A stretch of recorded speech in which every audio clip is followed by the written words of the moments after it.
Your story is a gift.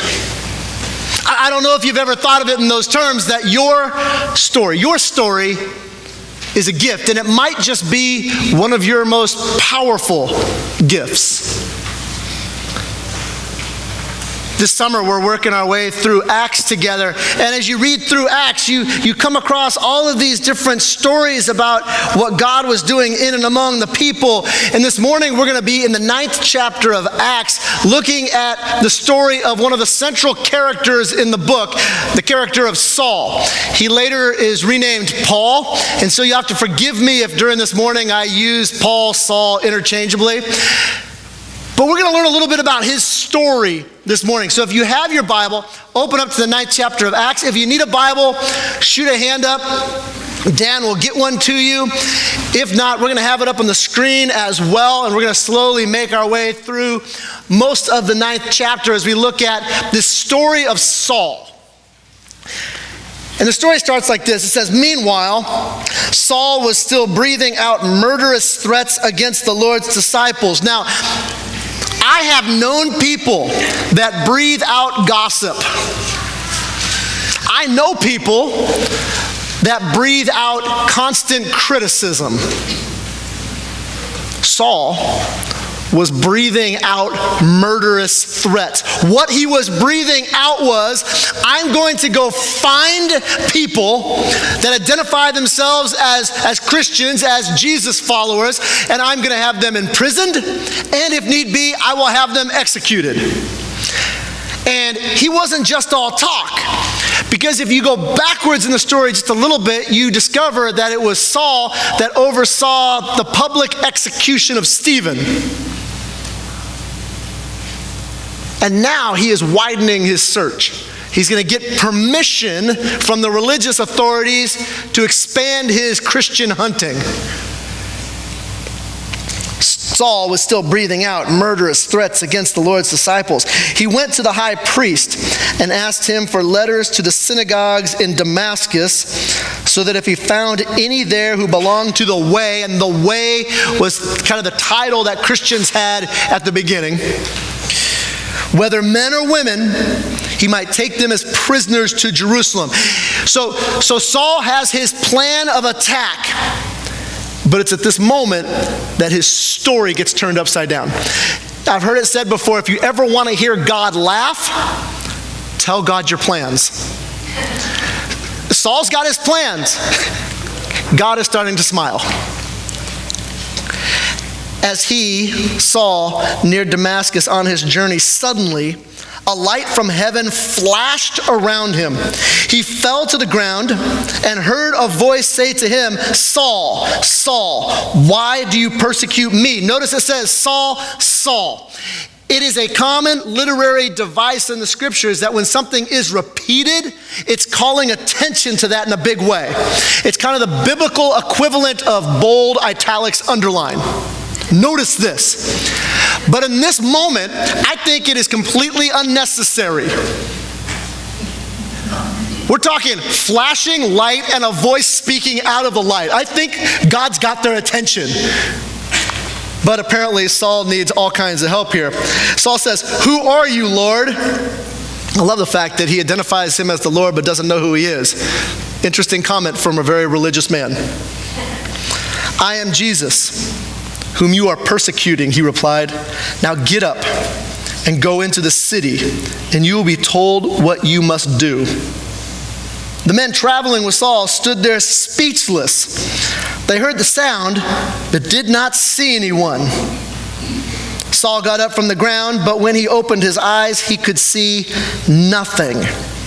So they led him by the hand into Damascus. For 3 days he was blind and did not eat or drink anything. And I wonder if God ever turns to the angels in heaven and with a grin says, "Watch what I'm going to do next." They have no idea what's going to happen next. I think this would be one of those moments. In Damascus, there was a disciple named Ananias. the Lord called to him in a vision, Ananias. Apparently, Ananias does not need flashing light, and he doesn't need his name repeated. Apparently, Ananias is used to hearing from God. It's like, and he responds, "Yes, Lord," he answered. The Lord said to him, "Go to the house of Judas on Straight Street and ask for a man from Tarsus named Paul, for he is praying. In a vision, he has seen a man named Ananias come and place his hands on him to restore his sight." "Lord," Ananias answered, "I have heard many reports about this man and all the harm he has done to your people in Jerusalem. And he has come here with authority from the chief priest to arrest all who call on your name." I have a ton of respect for Ananias, because I don't know if I could have responded the way he did. God says, "There's a man named Saul. He's going to be right over there, and I want you to go to him." And Ananias' response was, "Okay, I've heard a lot of things about this man Saul." I would not have responded that way. I probably would have looked up at God and said, "You are out of your mind. Do you know what this man has been doing? He's been killing people like me. Go find somebody else. Apparently you're able to talk to him through a light. Why don't you just keep on doing that?" But that's not how Ananias responded. He goes, "God, just want clarity here. Is this what you really want me to do?" But the Lord said to Ananias in verse 15, "Go. This man is my chosen instrument to proclaim my name to the Gentiles and their kings and to the people of Israel. I will show him how much he must suffer for my name." Then Ananias went to the house and entered it. Placing his hands on Saul, he said, "Brother Saul, the Lord Jesus, who appeared to you on the road as you were coming here, has sent me so that you may see again and be filled with the Holy Spirit." Immediately, something like scales fell from Saul's eyes, and he could see again. He got up and was baptized, and after taking some food, he regained his strength. Saul started the day hunting Christians. 3 days later, and it is no coincidence that it was 3 days later. 3 days later, he is cured of his blindness. And he went from hunting Christians to being a Christian. 3 days later, Saul had one heck of a story. And if you continue to read the next 19 chapters in Acts, you will see time and time and time again, Saul, or as he became known, Paul, would time and time again tell his story of what happened on the road to Damascus. He will tell his story. Whenever Saul and Paul starts talking about Jesus, he usually would begin by going, "And here's my story of my encounter with Jesus and how my encounter with Jesus has changed everything about me." Paul had a story worth telling. And so do you. You have a story, and it needs to be told. Now, maybe your story isn't as remarkable as Saul's. For instance, by a show of hands, how many of you set out to do physical harm to Christians, but while you're going there, a light from heaven that spoke to you blinded you, and then one of the people that you were going to harm placed his hands on you and miraculously restored your sight? Anybody? Yeah, first service too. And when she raised her hand in the first service, I go, "There's always somebody." It doesn't surprise me. It was Ivy. Okay, so maybe that's not your story, but I know that there are people in this room this morning that can point to a specific moment, a specific time, a place, an event where they encountered Jesus and they asked Jesus into their life. They confessed their sin, and from that moment, they began a relationship with Jesus. I know that there are people in this room that can point to an exact moment. Studies have shown that 33% of Christians can identify a particular moment, a time and place that they began a relationship with Jesus. I like to call those people butterfly Christians. You see, I started going to church in the 1970s. In the 70s, one of the big popular phrases was to be a born-again Christian. Now, born-again Christian, that comes from a conversation Jesus had with one guy one time and said, you are to be born again, you are to be made new. But in the 70s, this idea of being a born-again Christian was a huge thing. In fact, it was not uncommon for someone to say they were a Christian and someone would respond by going, yes, but are you a born-again Christian? And the symbol of born-again Christian was a butterfly. The idea was this.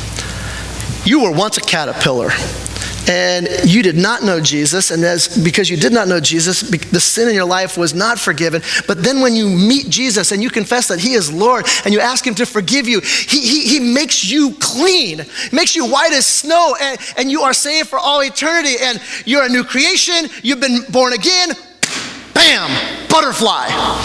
You're suddenly something completely new and beautiful. 33% of people can identify that moment. But, and check out this mental math, that means about 67% of people that identify themselves as Christians can't say what the moment was.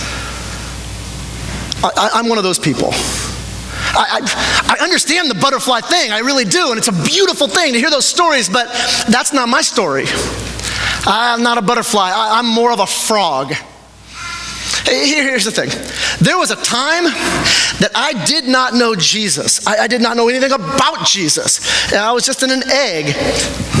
Today, I'm bouncing on the shore, just ribbit. I'm a fully committed follower of Jesus. He's everything to me, and he's transformed my life. But the transformation from egg to bouncy, it took a while for me. My mom left us when I was about 5. Up to that point, I'd never been to church before, really. I didn't know a thing about Jesus. About a year later, my dad remarried, and we started going to a church. And it was at that church that I was just surrounded by a bunch of Christians. And somewhere in elementary school, I came to this profound conclusion that hell sounded awful. I mean, like really, really awful. And I didn't want to end up there. And somewhere in Sunday school or something, my understanding was, if I ask Jesus to forgive me of my sin, I get my get out of hell free card. So basically, there were many nights that I went, oh, Jesus, forgive me, because I wanted to make sure that I wasn't gonna burn or something like that. And so over a number of years, I was basically hiring Jesus as my fire insurance agent. I had no relationship with Jesus, just like I have no relationship with my State Farm agent. But I know if I get into an accident, my State Farm agent is there for me. Same way, that's how I kind of viewed Jesus. Like, if things go sideways, at least I'm not going to hell. That was it. It wasn't for a number of years until I began to understand that, wait a second, I had this encounter with Jesus where I began to understand that he loves me. He loves me beyond my wildest imaginations. And when I came face to face with that love, I began to realize, oh, there's more than just not ending up somewhere. It's about being in a relationship with Jesus, and I sprouted legs, I guess, But it wasn't until I was in college that I began to understand, wait a second, there's so much more to this relationship with Jesus than simply believing certain things.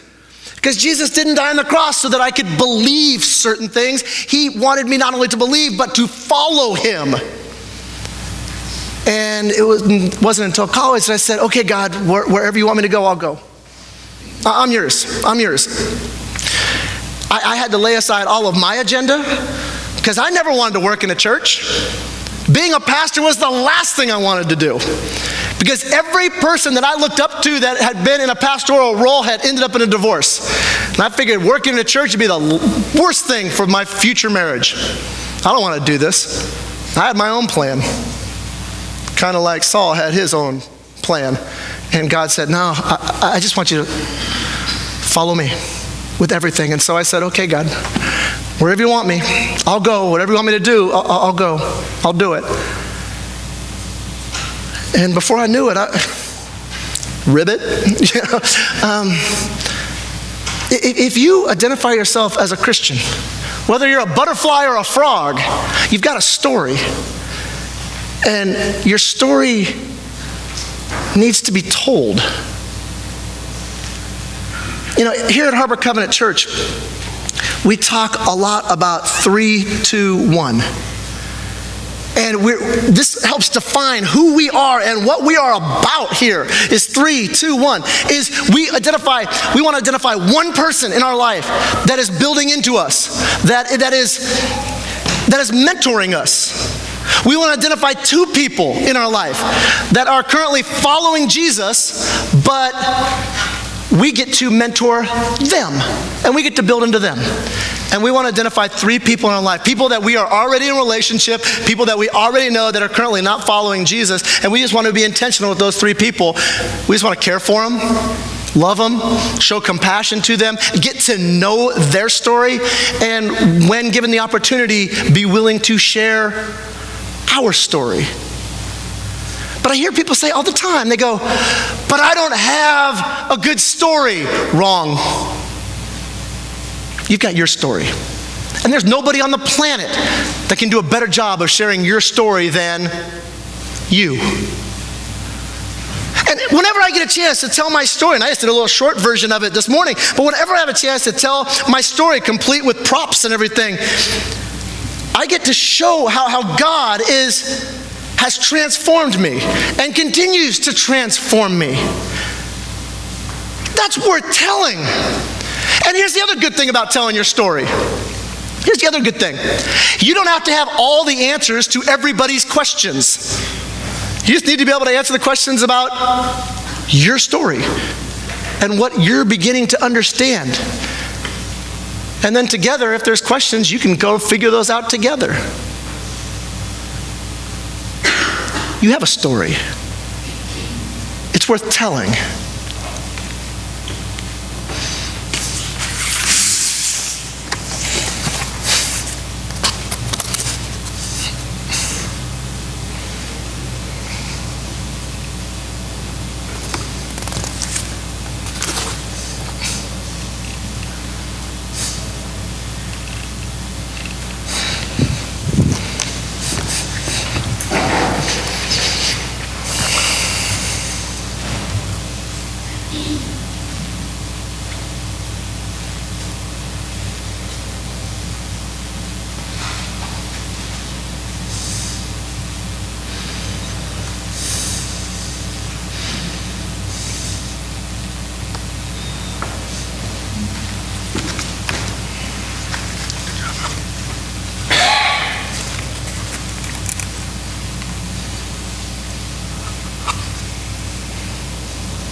if I were to walk out to you with a piece of cardboard and a Sharpie, what would you write on both sides of your piece of cardboard? Take a moment, just right where you're at, and think about it. Imagine that you have a piece of cardboard and a Sharpie marker. What would you write on it? What was your life like before you had an encounter with Jesus, and how is your life different now? Take a moment and think about what you would write.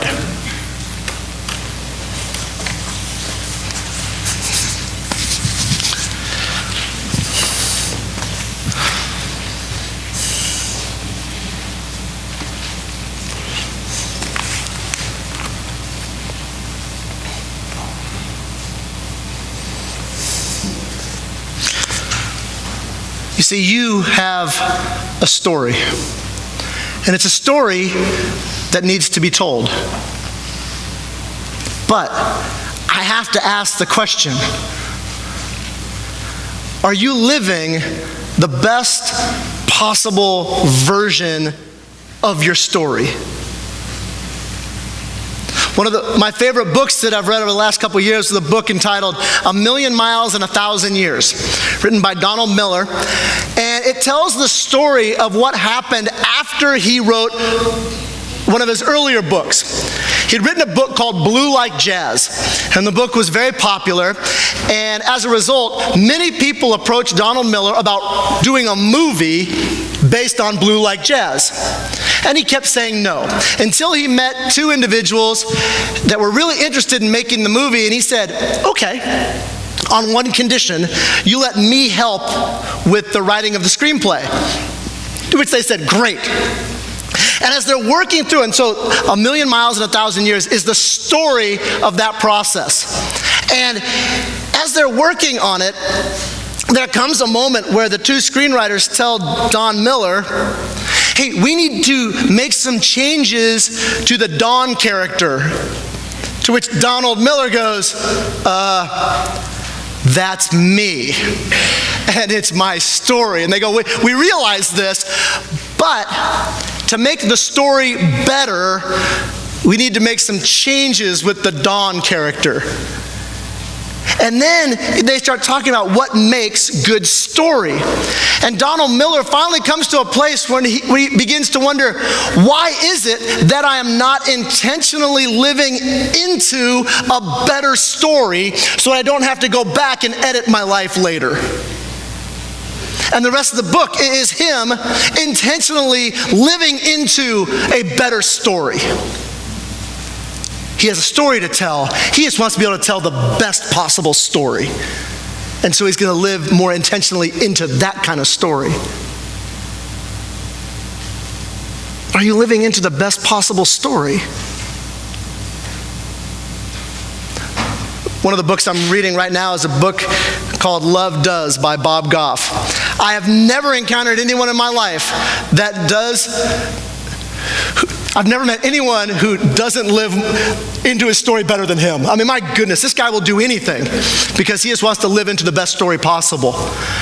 And he tells the story in the book of he's driving his red Jeep through an intersection when a car just blows through a stop sign and nails him. And it literally catapults Bob Goff out of the top of his Jeep. The Jeep ends up 40 yards away. He ends up over on the side in a heap. But fortunately, he walked away from it all.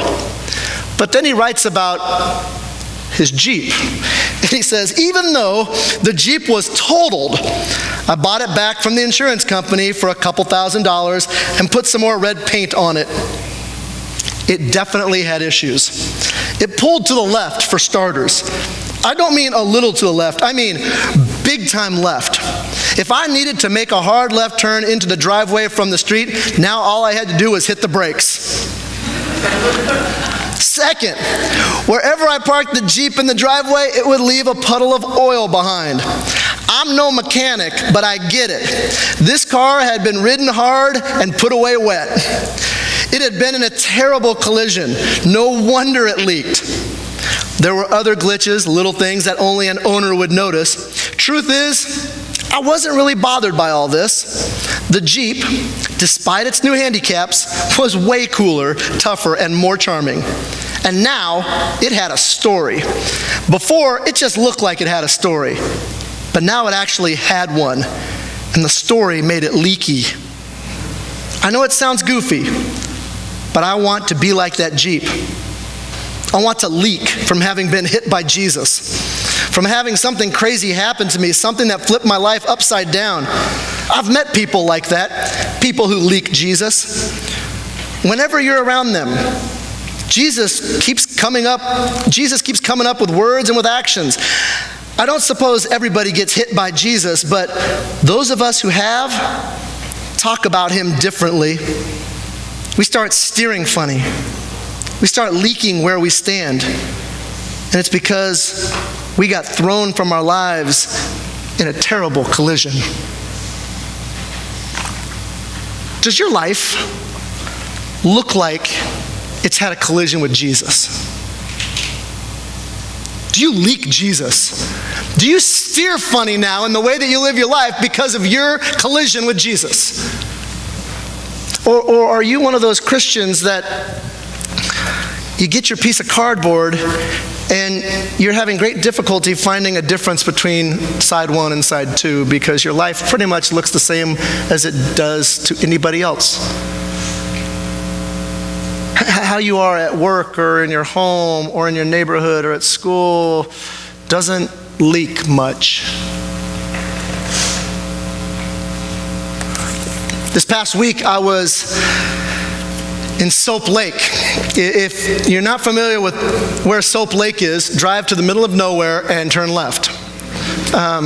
Seriously, I was there with the Peninsula High School girls basketball teams, JV and varsity, and we were there, and between the two teams, I think we played like 15, 16 games over 4 days. And it was a lot of fun just being with the team, but my favorite part of those 4 days in Soap Lake was hanging out with one of the coaches. And one night, the two of us were just sitting and we were talking about what makes a life truly alive. What makes a life one of those lives that you look at and go, man, that person's got it, and I want what they have. What does it take to have that kind of life? And as we were talking, I shared with him, I said, you know what? The people that I know that are the most alive are the people that have surrendered. The people that have just surrendered everything. That say, you know what, whatever God wants from me, I'll go do it. Where he wants me to go, I'll go there. What he wants me to do, I'll do that. If that means I have to trash my plans, I'll do that. I surrender. I'm going to use my time doing things that help me become more like Jesus. I surrender. Because show me somebody, and we were talking about this one night, show me someone that's just holding on tight to stuff so that they can control it and they can manipulate it. I'll show you someone who's squeezing the life out of it. It's almost like they're taking a toothpaste tube and they just squeeze Jesus all the way out. You know, it's like, I don't need Jesus because I got this. But show me the people who surrender. Show me the people that actually listened to what Jesus said when he was asked, what's the greatest commandment? He says, to love the Lord your God with all your heart, all your mind, all your strength, all. Not some, not occasionally, all. Those people, they are intentionally living into the best possible story. Is that you? Or are you holding on real tight to some things? There are other people that are here this morning that you got your story, and it's your story. And there's beauty in your story. And I want to hear your story. And people need to hear your story. But there's something huge missing in your story. It's as if the primary character in your story is missing. Because I got bad news for you. You are not the primary character in your story. It'd be like if you went to the movies to watch Pirates of the Caribbean and there was no Jack Sparrow, Captain Jack Sparrow. Or if you read A Christmas Carol by Charles Dickens and in the story there was no Ebenezer Scrooge. Those stories would be lacking. Those stories would have a huge hole in them. Welcome to a story without Jesus. There might be some wonderful things in your life, but a story without Jesus is a story that's got a huge hole in it. It's an incomplete story because we are created to have Jesus at the center of our story. Yesterday morning, I woke up earlier than I deemed appropriate for a Saturday morning. And so I decided, I'm not getting up, I'm staying in bed. I didn't want to wake my wife up because she would have agreed with me. Far too early for a Saturday morning. And so I grabbed my phone and I pull up YouTube and I put, earphones on. And I was kind of searching around just for something that would interest me and maybe I'd fall back to sleep. And I ended up pulling up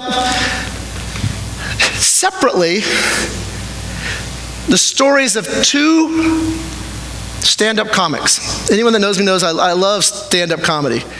But these two different comics, and one was Greg Giraldo and one was Jeff Allen. And as I listened to their stories, one story was being told by his friends, the other was him telling his own story, but as I'm listening to their stories were remarkably similar.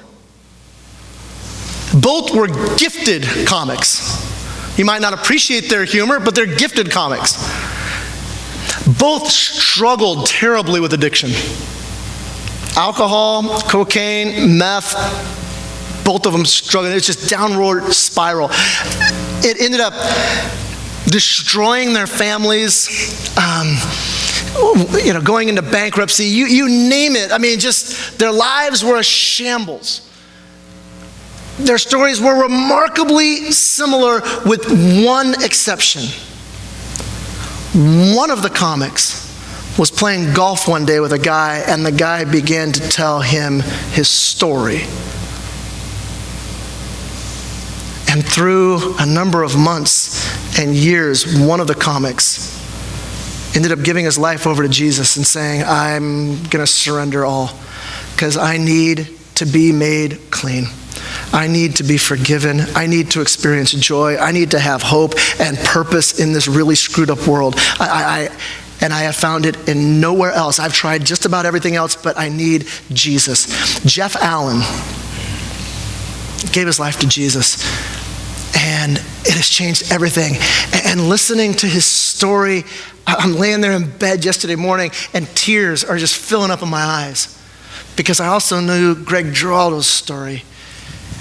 And a couple of years ago, he OD'd and died. And he died with this huge hole in his story. And as I listen to his story, I'm laying there in bed, and my eyes are just filling up with tears. And as I cried, listening to the story of Greg's friends telling his story and how it ended. And I've never met Greg Giraldo, but I've met lots of Greg Giraldos. People that have tried so much to fill up the void with other things, and it just hasn't worked because they need the main character and they need Jesus. And as I listened to Jeff Allen's story, I just welled up with tears. I've never met Jeff Allen, but I've met a lot of Jeff Allens. People that figured out, you know what, I don't have everything that I need. I can't work hard enough or be smart enough or be good enough to get my life back. I need Jesus in my life. I've known lots of those guys too. And I just thank God that I'm one of those guys. That I came to a place where I realized that, you know what, I need Jesus in my life because I will only have peace when I experience the forgiveness of God. I will only have joy when I have the hope and purpose that comes in being a Jesus follower.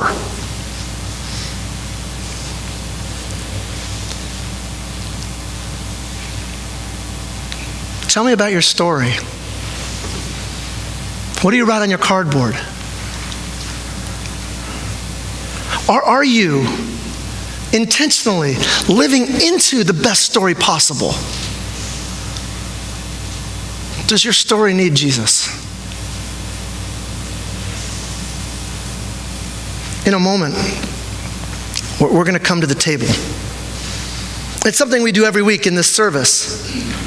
And I'm glad, because it always reminds me of what it's all about. It's about the fact that Jesus has offered to be part of my story and your story. And every week I have this reminder, and every week when I'm intentional, I have a chance to be reminded that my story is so incomplete without him, and the only version of a story that's ultimately good is with Jesus. If you identify yourself as a follower of Jesus, regardless of the condition of your story, if you've confessed that Jesus is Lord and that he died on the cross for you so that you could be forgiven and you could live into the best story possible, this is for you. This meal's for you. Come and be reminded. Come and commit again to go, I want to live into the best possible story. Come. If you're one of those people that you just go, you know what? My story is lacking. There's this huge hole in my story and I need Jesus. I don't fully understand, but I'm understanding enough to know that I need Jesus. I need to ask him to forgive me, to make me new. Then this is your place too. Before we come to the table, I'm going to ask that everybody spend some time praying. If you're a follower of Jesus, pray, God, what needs to change in my life so I'm living into the best possible story? If you don't identify yourself as a follower of Jesus, but you want today to be your butterfly day, in the quietness of your chair, just ask God. Say, God, help me understand your great love. I confess that I'm a sinner, and I need you to forgive me. And I thank you that you do. And then come to this table and celebrate the fact that you've got a new story, because this place is for you.